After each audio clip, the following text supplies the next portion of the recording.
அன்புள்ள ஆஸ்ட்ரோகிளிட்ஸ் அன்பர்களே வணக்கம். ஏப்ரல் மாத ராசி பலன்கள். ஏப்ரல் மாதம் மேஷ ராசியில் சந்திரன், 3ஆம் இடத்தில் செவ்வாய் பகவான் இருக்கிறார். 6ஆம் இடத்தில் அதாவது கன்னிகா ராசியில் கேது இருக்கிறார். கும்பராசியில் புதன், மீன ராசியில் சூரியன், புதன், சுக்கிரன், ராகு இணைந்துள்ளனர். ஆக குரு தனஸ்தானத்தில் இருந்து சுக்கிரனோடு பரிவர்த்தனை யோகம் பெறுகிறார்.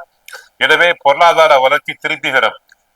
மேஷ ராசி என்பர்களே, தங்களுக்கு 2ல் குரு, குருவும் சுக்கிரனும் பரிவர்த்தனை யோகம். புதிய முயற்சிகளில் வெற்றி கிடைக்கும்.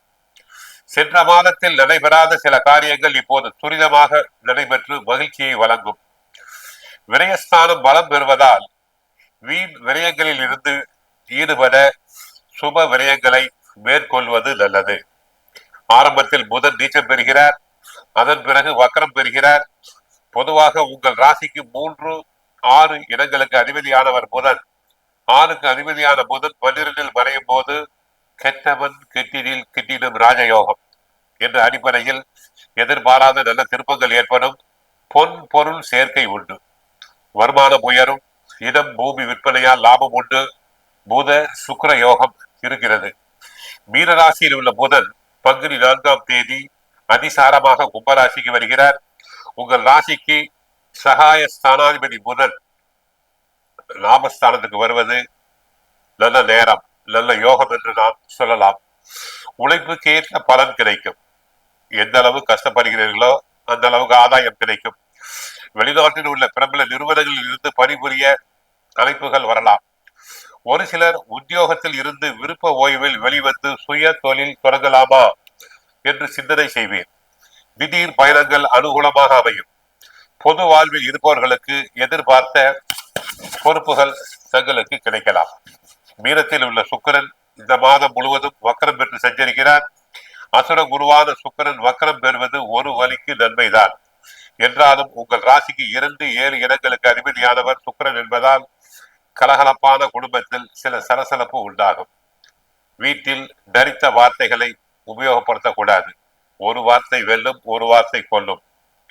குடும்ப உறுப்பினர்கள் உங்கள் குணமறிந்து நடந்து கொள்ள மாட்டார்கள். கடுமையாக முயற்சித்தும் சில காரியங்கள் கை கூடுவதில் சிரமங்கள் உண்டாகலாம்.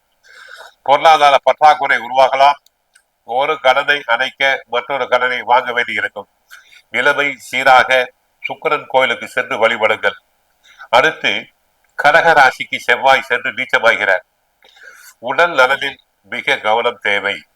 ராசிநாதன் செவ்வாய் நீச்சம் அடைந்தால் உடல் நல கோளாறுகள் தங்களுக்கு உண்டாகும். கைவலி, கால்வலி, மூட்டு வலி ஏற்படலாம். ஏதாவது ஒரு தொந்தரவு வந்து கொண்டே இருக்கும். குடும்பத்தில் சில குழப்பங்கள் உண்டாகலாம். எதையும் திட்டமிட்டு செய்ய இயலாது. அதே நேரம் அஷ்டமாதிபதியாகவும் செவ்வாய் விளங்குவதால் இடம் பூமி வகையில் ஏற்பட்ட பிரச்சனைகள் நல்ல முடிவுக்கு வரும். சகோதர வர்க்கத்தினரால் நன்மை உண்டு. பொது வாழ்வில் உள்ளவர்களுக்கு செல்வாக்கு அதிகரிக்கும். வியாபாரம் மற்றும் தொழில் செய்பவர்களுக்கு எதிர்பார்த்த லாபம் கிடைக்கும். உத்தியோகத்தில் உள்ளவர்களுக்கு உயர் பதவி கிடைக்கலாம். கலைஞர்களுக்கு சந்தர்ப்பங்கள் சாதகமாக அமையும். மாணவர்களுக்கு நினைவாற்றல் அதிகரிக்க பயிற்சி தேவை. ஆக மேஷ ராசியினருக்கு சில கிரகங்கள் மாற்றமாக ஏற்றம் இறக்கம் உண்டாகிறது. சந்தர்ப்ப சூழ்நிலை அறிந்து பேச வேண்டும். பணத்தினை திட்டமிட்டு செயல்பட வேண்டும். கோயிலுக்கு சென்றால் முருகனை வழிபடுங்கள். கந்த சஷ்டி பாராயணம் செய்யுங்கள். நன்மைகள் பெருகும். வாழ்க வளமுடன். மங்களம் உண்டாகட்டும்.